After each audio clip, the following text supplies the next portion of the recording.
Hey there, Amanda here.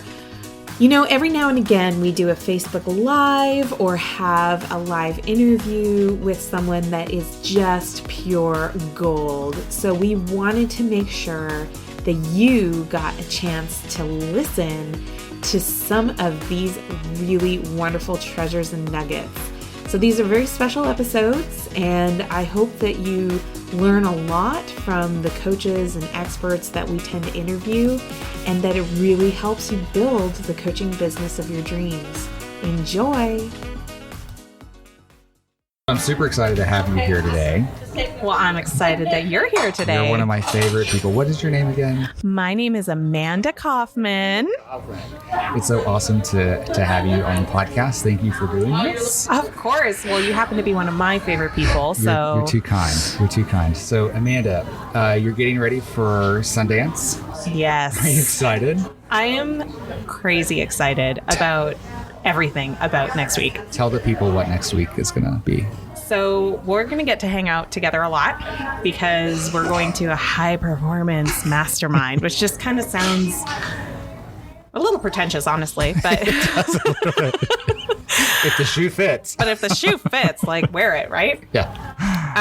But it's going to be in Utah. I've never been to Utah before, so that's going to be exciting. It's up in Sundance. And which in itself is a little snooty, right? I mean, it just sounds like I've been telling people for the last couple of weeks, where are you going to Sundance? Well, I'm going to Sundance. I'm a little worried because, like, if they have a gate and they check, I'm not sure if if I'm not there, you'll know they didn't let me in. But yeah, seriously, I'm keen on learning. I'm keen on connecting. Like, I love getting out of the regular day and getting to kind of do my thing in a different way, you know? Yeah, and be around some good people. Exactly. That are in the same space, and that's always so that's refreshing. How we met, right? We met because we chose to join masterminds, and then, you know... Yeah. It's not just the event, though. You got to talk outside of it. It's true. It's true. We are, speaking of being outside, we're here in, where are we? We are in Southlake, Texas. Yes. We're at the Another Broken Egg. Yes. Recording. We just finished breakfast. Amanda had some amazing looking, what were they? Some sort of pancake. They were carrot cake pancake stack. So I had dessert for breakfast. That's wonderful. It was so good. I don't think my trainer is listening to this. Sorry, Casey. It's okay. You should eat something, Casey. Yes. Live a little. Live a little. All right. So tell the kids at home what your specialty is.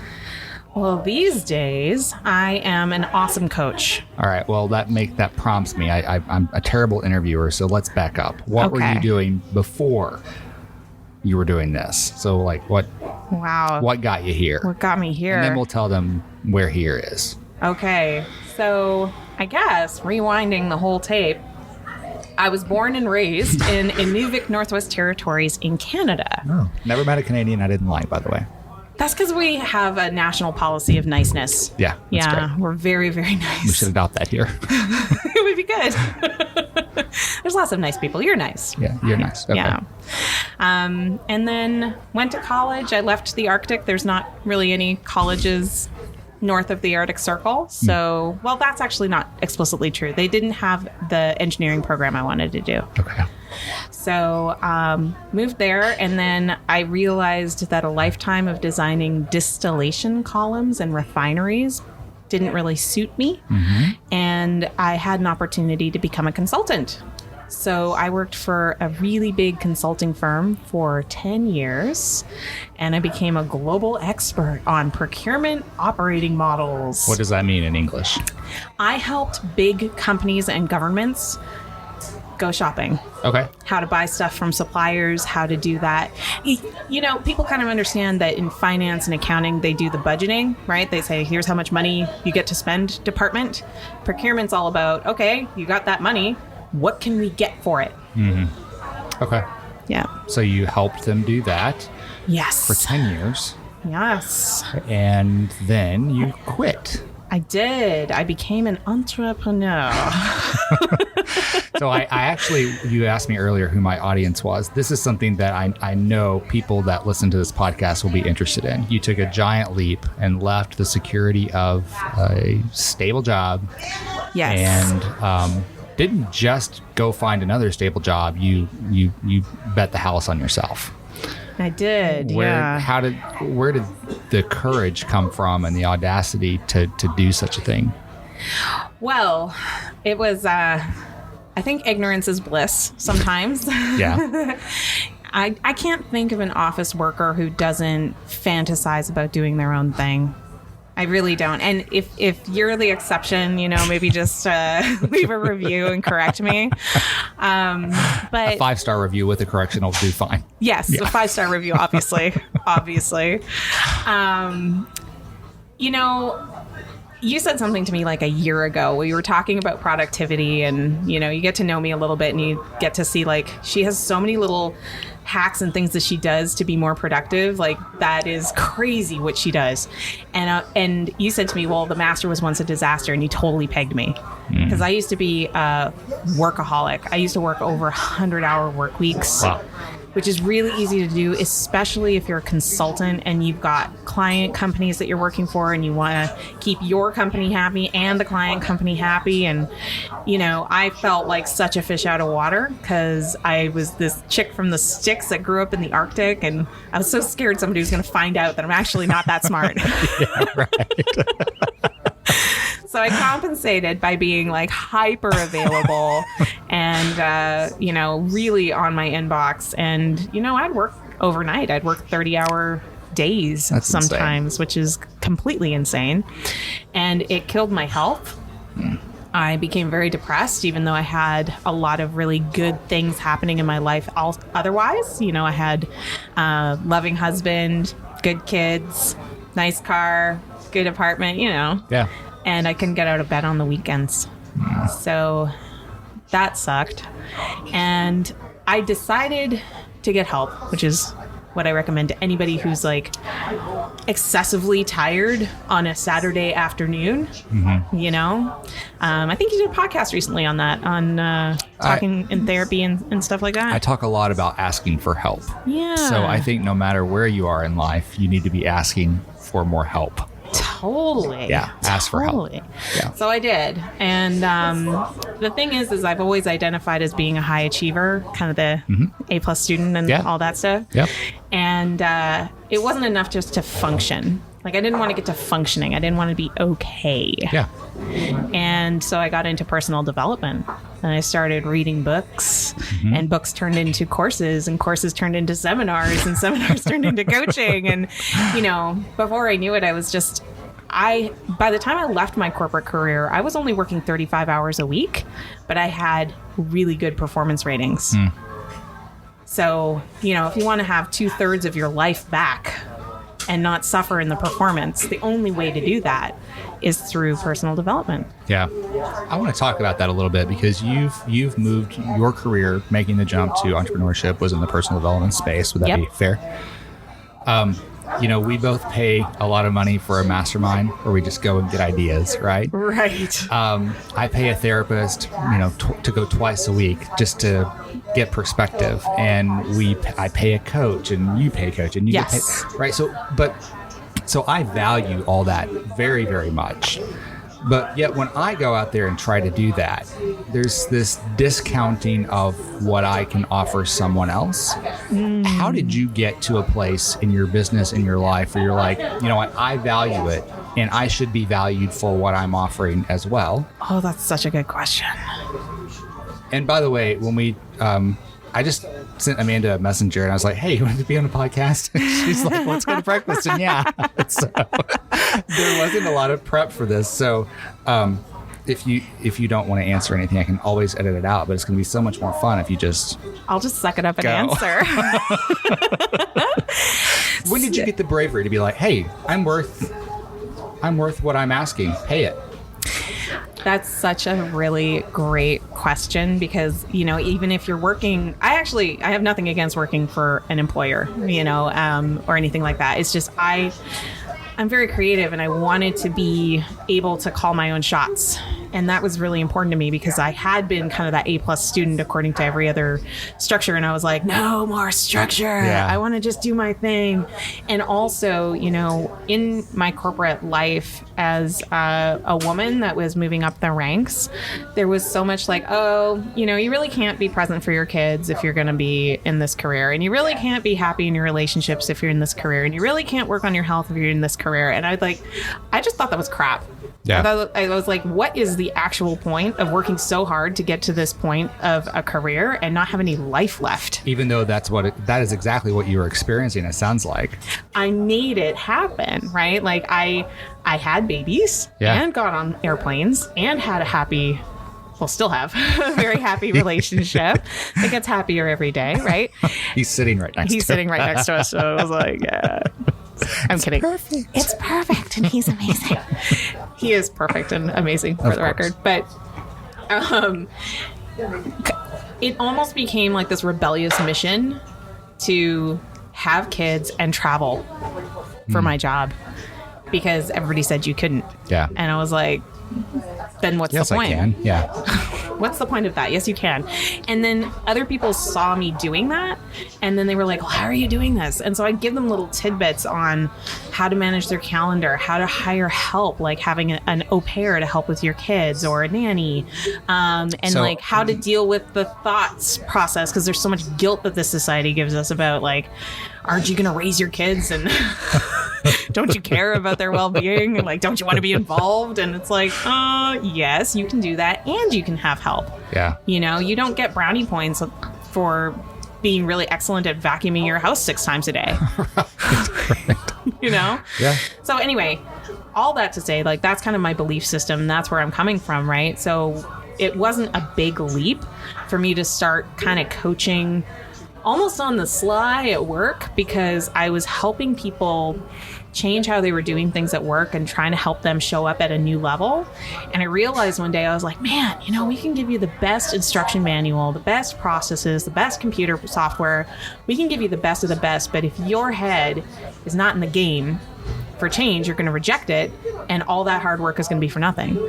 And I found that when I had personal conversations with people that were private, confidential, helping them decide how they wanted to show up, they were able to embrace change, and they were able to do that more. So I was like, oh, this is amazing. So it was like a superpower as a consultant to be able to have a human-to-human conversation that was goal-oriented, that was moving them forward, forwarding the action. And then a little while later, I found out, yeah, that's coaching. And I was like, oh, big light bulb. I was like, people do this? Yeah. And yeah, people do this for a living. So as soon as I realized that, I was like, okay, how do I do this? How do I get out there? Yeah. So I kind of deviated from your question about like... No, I think you answered it. The value part. Well, I think you got there. Somehow. I'm satisfied. Good. Well, my first sale, by the way, as a personal coach, it was $10 an hour. Yeah? Yeah. $10 an hour. So I'm pretty sure therapist charges a little more than that, right? A lot more than that. And it's 50 minutes. It's not even an hour. It's not even an hour. I know. Man, yeah. So I sold it to my best friend for $80. She bought 8 sessions. We didn't have one of them.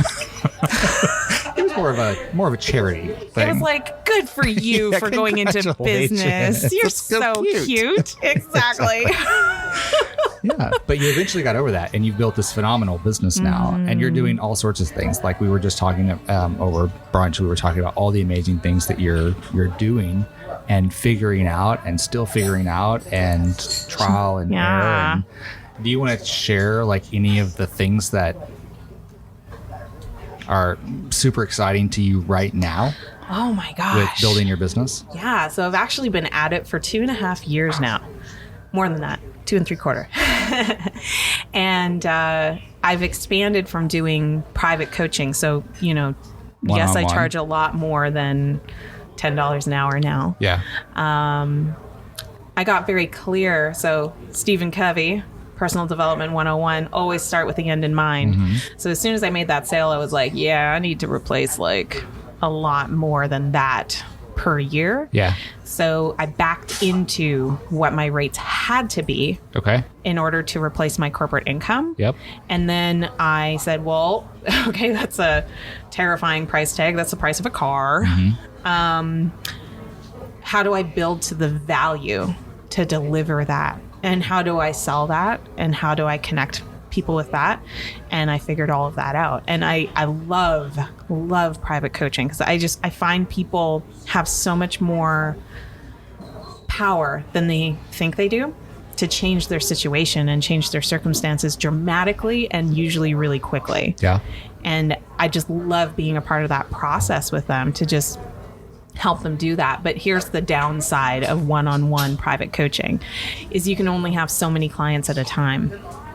And I discovered about a year and a bit into my journey that a lot of coaches really struggled with the business of coaching. They were good with the facilitation of coaching, that process for others, but they weren't sure how to price their stuff. They weren't sure how to package it, how to go about doing the marketing and all of that good jazz. And I figured that out. And so I started working one-on-one with some coaches. And then there were more people that were like, how are you doing that? And I'm like, okay, this is evolving. Yeah. So now we've got a high-level group program. It's like a hybrid program. There's an online study component to it and group coaching. And then we also have a monthly kind of group coaching option because not everybody can afford the high ticket, but they want to make some real progress on their business. And we recently just launched another membership that's like a kind of an easier to join monthly membership, kind of very accessible, broadly accessible. And we're doing that because there's a lot of people that coach at a lot of different levels. Yeah. And we want to make sure that they're getting the business insights so that they can be successful in connecting with clients ultimately. And where do they find the people that would be interested in checking that out? Where would they go to find that? You can check out amandakaufman.net. Okay. Yep. And spell your last name for them. Sure. It's Kaufman. And I'll put that in the program notes for everybody. Yeah, it's just one of everything. Don't give me extra F's or N's. Okay, sounds good.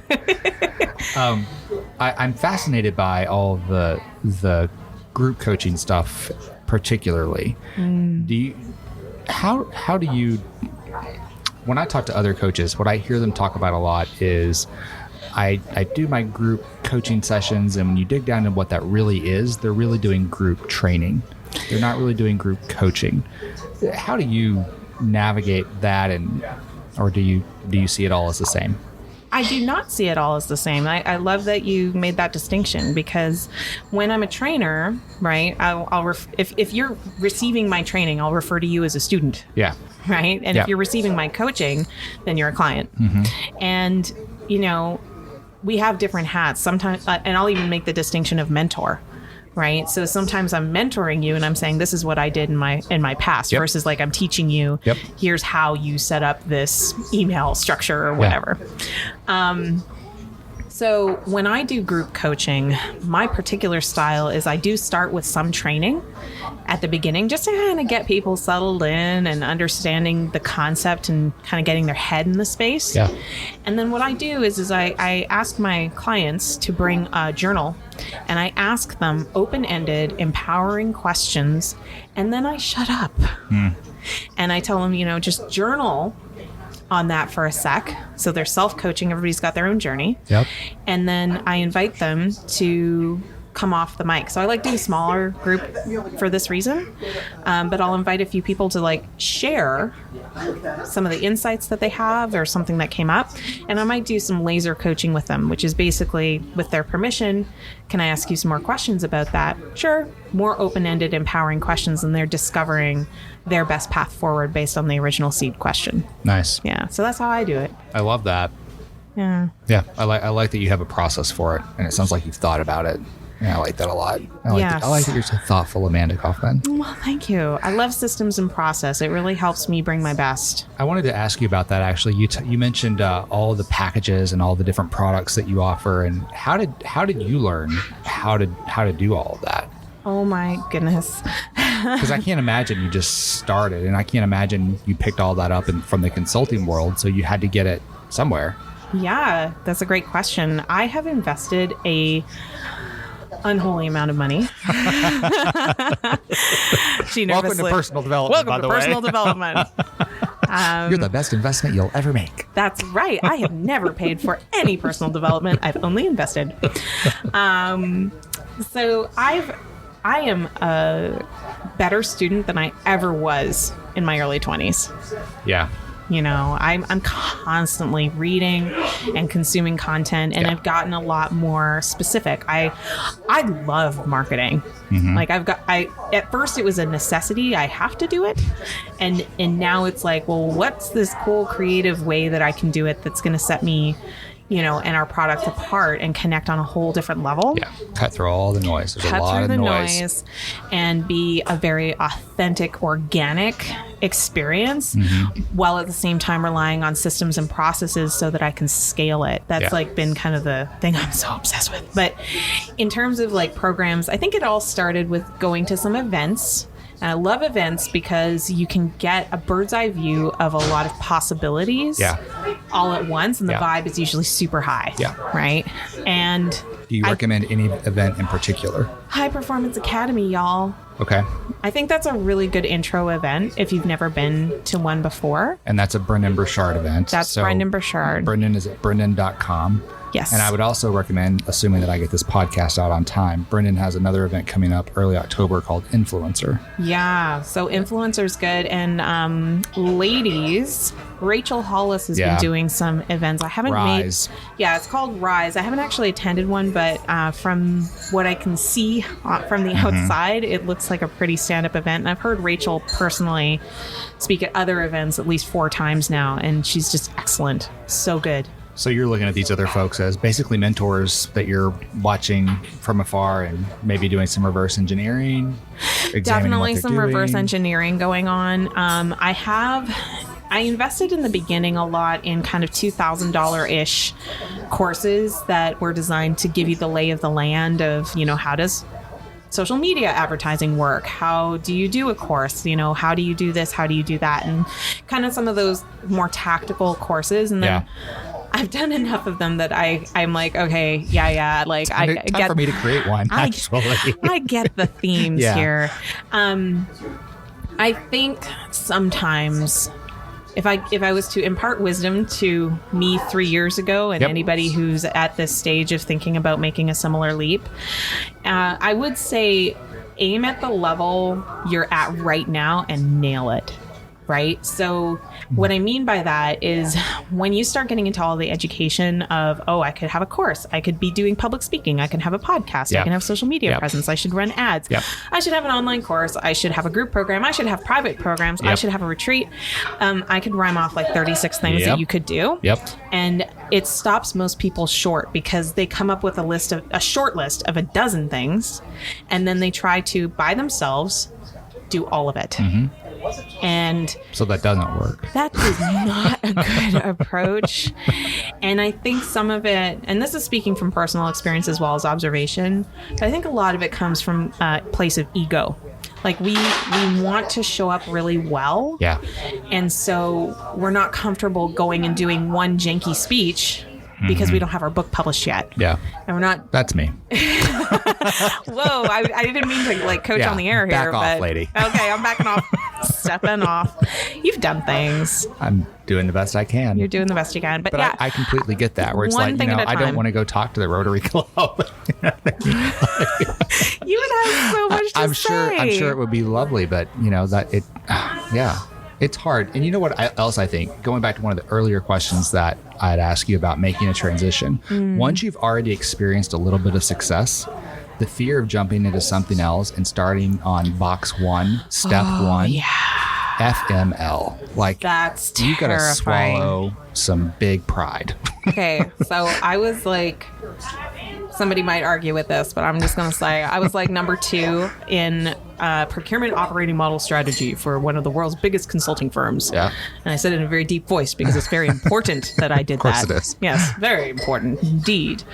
Outside in the real world as an entrepreneur, nobody really knows or cares what I did before. Much less that you were number 2. Much less that I was number 2 in line, right?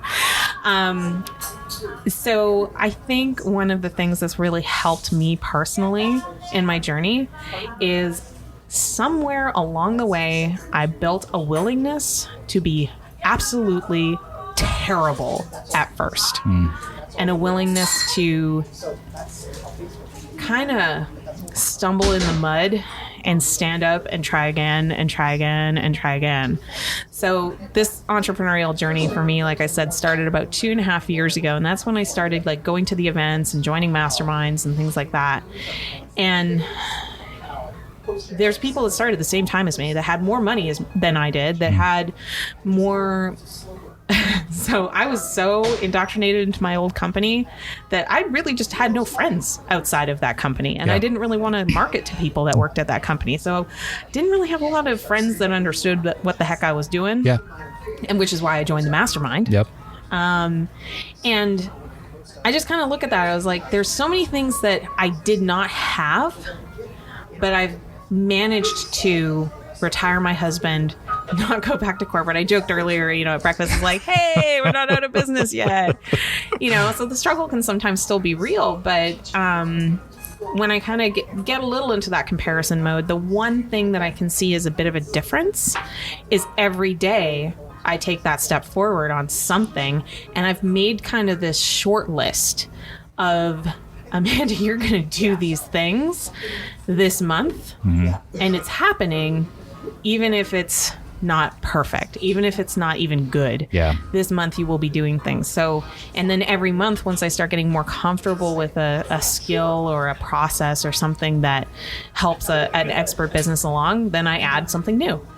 So I'm trying something new every month, but I'm also not putting down what I did last month. Yeah, I think that's really important, right? Yeah. Especially for people that are creative. And I know that you're creative and you're very capable. Once you get in the rhythm of like, oh, this is new, it's so easy to forget like the 20,000 other things that you've been creating for the last 2 years that are sitting on the shelf, basically. And I would say, like, I love to contemplate. Tell me if you do this too, right? I love to contemplate. I'm like, I'm happy with some of the things that I've done, but like, how could I have done that 10 times faster? Yeah. Right? I do that. Yeah. I think about that, right? And it, like, if there was one thing that I could have done 10 times faster, I think it would have been learning earlier that, like, hey, when you start the newsletter, that's a forever commitment. Yeah. Every Thursday, I curse the Thursdays. Right. And it's like, so how do you get better at that? And I realized I was like, oh, I need to batch them. Right. Yeah. And then I need to do bigger batches. I need to, change my process. But explain to people what batching means for those that are listening that don't know. Yeah. So like, I feel like we forgot that we're talking to people. I'm sitting here looking you in the eye, which I don't usually do on a podcast. I know. It's interesting. So it's amazing. So I feel like we're just like having this connection and we forget people may not know what batching means. Yeah. So this is huge. If you're planning on getting into the influencer space or becoming a coach or a speaker or an author or like anybody in sales, by the way. Also anyone in sales. Anyone in sales. If you're doing a newsletter, if you're talking to people, if you're marketing yourself in any way, yes, listen to what she's about to tell you. So consistency is the absolute bedrock of a relationship. My husband and I do date night every Friday, and it's like religious, There's that consistency to the relationship, and we invest every single week in being together. The same thing's true with your customers and your prospects and your leads and like strangers that see you on the street. We actually, in our business, we do a daily show. We've done it every single day, Monday through Friday. Yeah, bless your heart. Since January. I don't know how you do it. Every single day. I just don't know how you do it. And you know what? Sometimes I get a whopping 23 views. Sometimes we get over 200 views. Sometimes people even watch us live. It's crazy sauce. Honey, somebody's watching. The reason why, though, Chad, like to your question is that I about almost a year ago, I just adopted this attitude of, well, if you're implementing this process, the process is forever.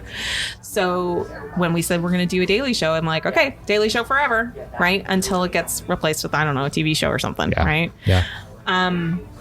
So batching is anytime you can use technology to schedule something to happen in the future, it's doing lots of those things all at once. So for example, Chris and I have, Chris is my husband, we have a weekly video blog as well as our daily show. And that blog, it's a little more polished. We put, the daily you mean show. You're not going to the gym or coming from the gym? We might be, but we might also just be putting on actual clothes and not yoga pants. Yeah. I loved watching you guys in the car. You know what's so funny is our engagement is so much higher. You're the one. Yay. Well, I won't call you out, but I'll know the next time I see that little eyeball. Yeah. There's Chad. Yeah. But what the thing is, I don't like wearing makeup. And actually, I dressed up for you today thank you. for the podcast. But it's kind of the same thing with a blog. Like, I would hate having to get all gussied up for our slightly higher production value blog every Thursday. Right. So what we do instead is we plan ahead and we say, okay, these blogs are going to come out in October. So we're going to shoot all 4 or 5 of the October blogs all at the same time. Yep. Right? Obviously in sequence. And, ninja batching is when you write all the blogs and you just sit there and you write all the blogs. You're just writing them all. And then you shoot all the blogs back to back to back to back to back. And then you edit all the blogs back to back to back to back. And then you schedule and post, And this all happens in one day. Yeah, we basically in one day will turn out 5, maybe even 6 blogs. And there's another piece to this is when you have a batch like that and you have a process defined, guess who doesn't have to personally do very much once we export the video files? You. Right? Yeah. I don't. Right. I have a team member, and this team member does the editing, uploads it to YouTube. It's kind of like I said earlier in the podcast, you don't get brownie points for vacuuming your house 6 times a day. In the expert industry, in the personal development industry, I don't think you get brownie points for self-scheduling your social posts. Let me ask you about that. So once you have you've exported the video file, and this is getting really wonky for those of you listening, and if you're not into this space, I'm sorry. You've exported the video file. Yeah. At that point, you're handing it over to your VA. How? That's a virtual assistant. See, I'm thank picking you for up. catching that. Yeah. How do they know which 60 seconds is going to be the Instagram video? You know what? I have no idea. Really? Yeah, because See, this is where I stop. Like, I've been with you all the way, and then I'm like, oh my God, I'm about to give up control. And somebody, my VA, is going to all of a sudden pick these 60 seconds. What if they pick the wrong 60 seconds to post? And so this is where I stop. You know who's the only person who's going to know that it's the wrong 60 seconds is you. Okay. Right? So here's how I handle that, right? Yeah. Because, I've got team members that are not in this country. Right. They're overseas. And English is their 3rd or 4th language. Right. So if they pick the 1 minute and I'm like, maybe a different minute. What I like to do with team members, and I actually learned this as a consultant, is I love empowering you, but I also make sure that the first time you do something and the second time you do something and the third time you do something, I'm real rigorous about looking at it and feeding back to you like, yes, like this, not like that. Okay.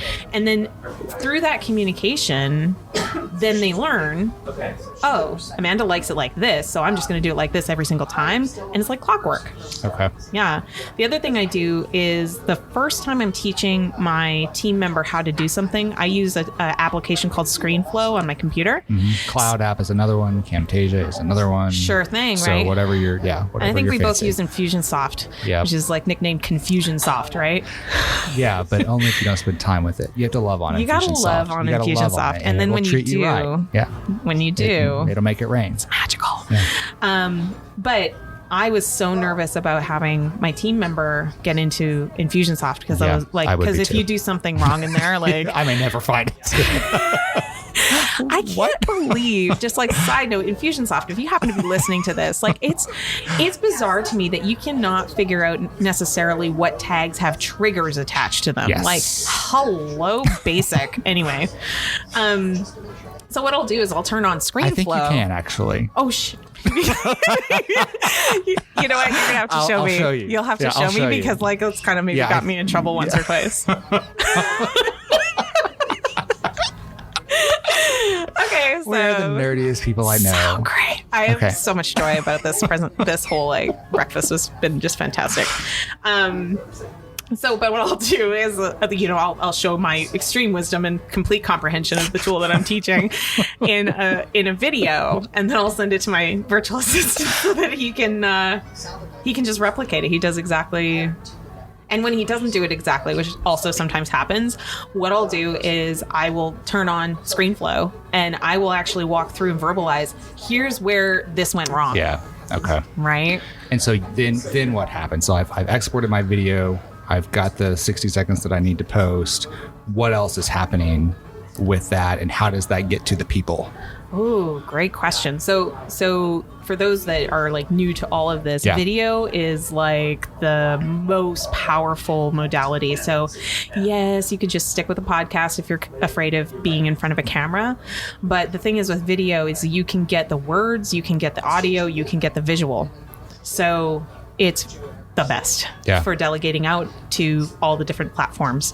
So we actually have a whole process defined where it takes that raw video and he basically will add like bumpers and subtitles and captions. And then our first step is we put it into YouTube.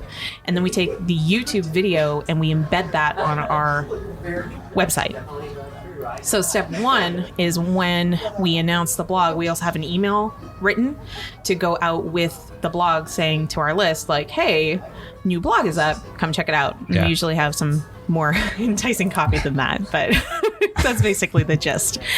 And then what he'll do after that is he'll do snippets of the blog. He'll do like WAV files, like WAVVE to do the audio, and he'll audio split the presentation into our podcast where we have different bumpers set up. So I don't have the really amazing equipment that you have.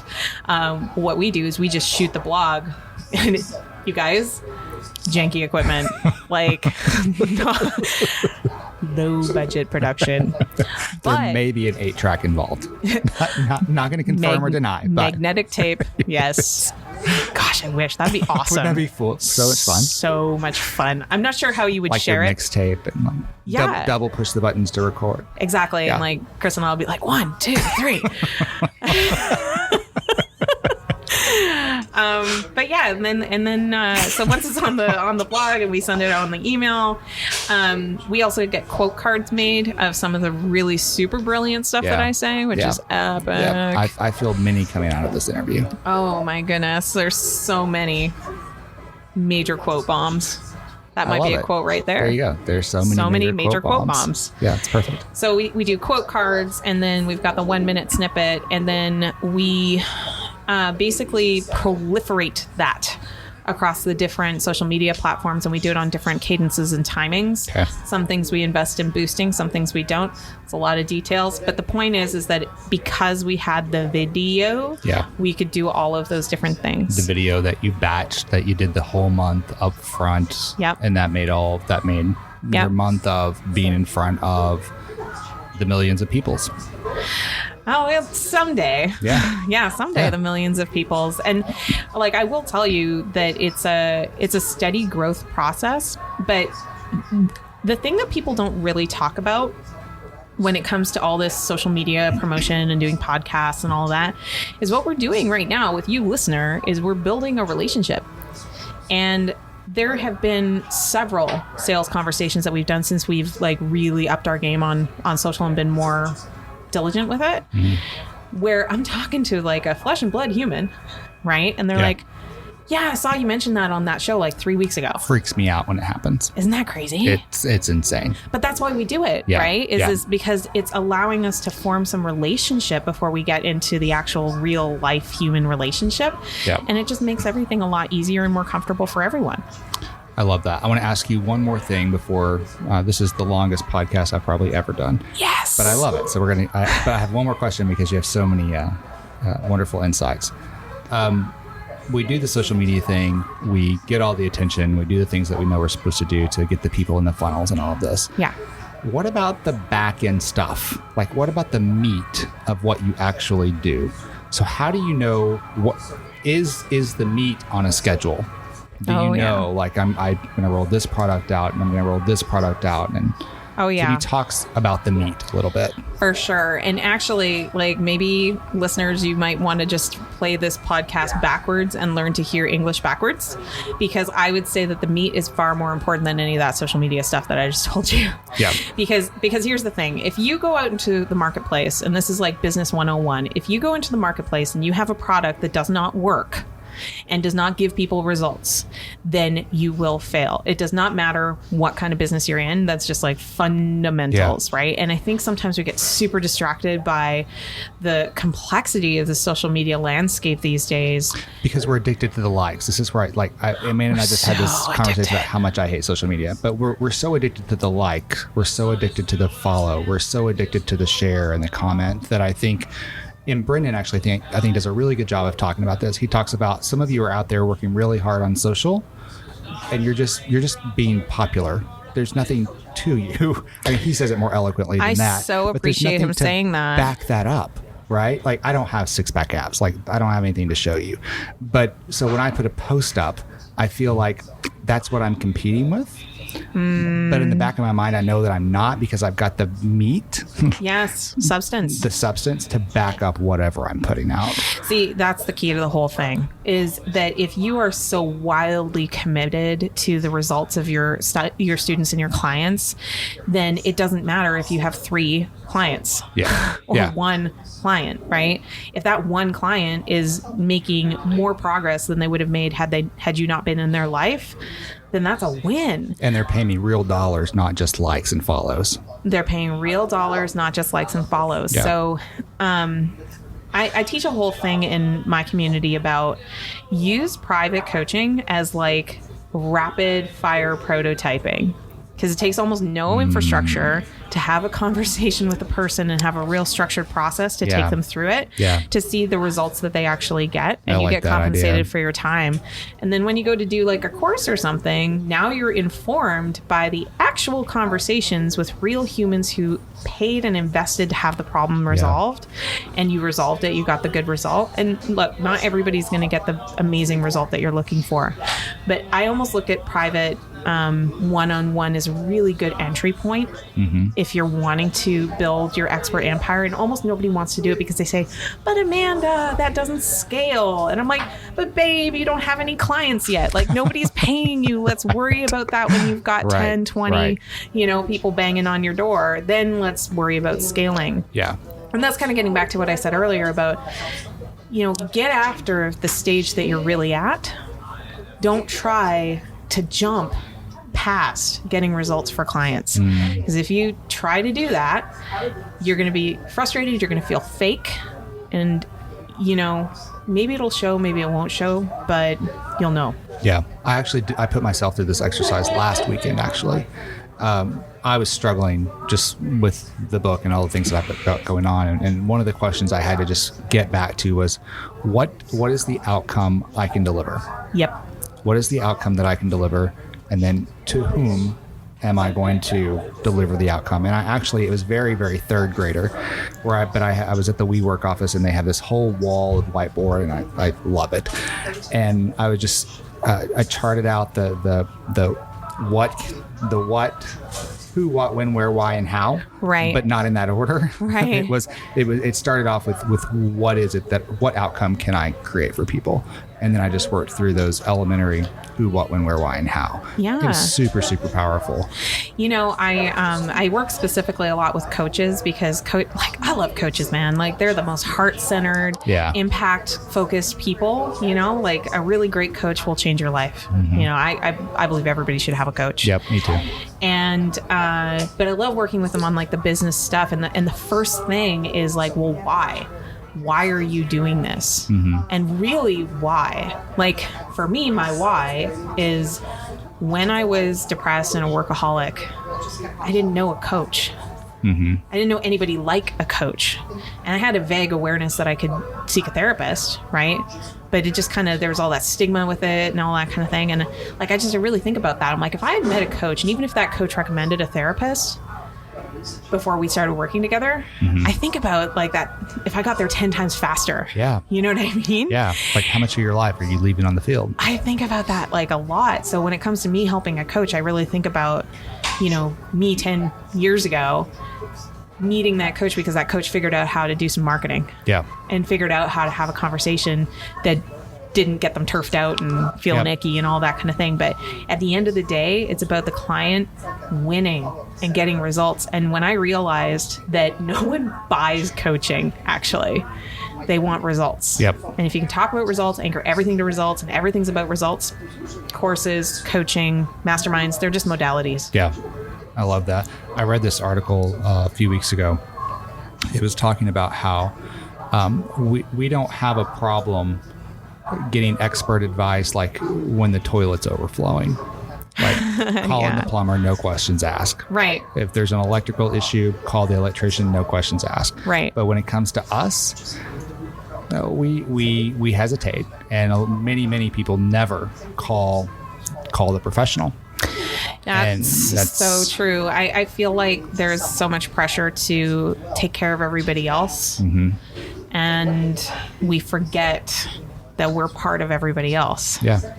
So we need to take care of ourselves too. And like that was one of the big things when I was still a consultant and I'm traveling 46 weeks a year and I've got babies at home and, juggling all the things, was the realization that if mama ain't all right, nobody can be all right. My clients can't be all right. My kids can't be all right. Like nobody can be all right if I'm not okay. Yeah. And I can do so much more if I am so much more than okay. Yeah. For me, fine is a 4-letter word. That's the worst settled place to be because it's so easy to just slide into I'm not okay anymore. Yeah. But if you're charged up and you're constantly investing in your growth and you're surrounding yourself by like growth-minded people, which is why I'm so excited about Utah. Right. Like that's where you get to change the world, and you change yourself because you're really fully expressed and you get to really just attach yourself to the process and trust it and go. You know? I love it. You've been a wonderful guest. Yay! Thank you. This is the longest podcast I've ever done, so congratulations. Whoop, whoop. All right, I'm here with Amanda Kaufman. You can learn more about Amanda and her work at amandakaufman.net, and I will put a link to that in the show notes. So thanks so much for listening, and everybody go out and ask for help. Yes, do it. Do it. Thanks for listening. Bye.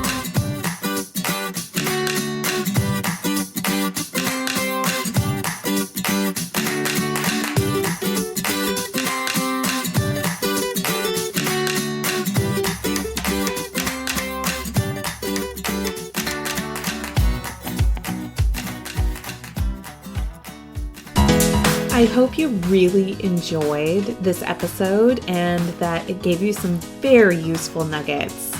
Do us a favor and go ahead and share this with anyone that you know that's building a business or maybe thinking about it that you think might really benefit from this content. We just love helping coaches and experts build their expert empires and doing it in a way that gives a really strong foundation. And I hope you found this episode to really contribute meaningfully to that mission. We'll see you again real soon.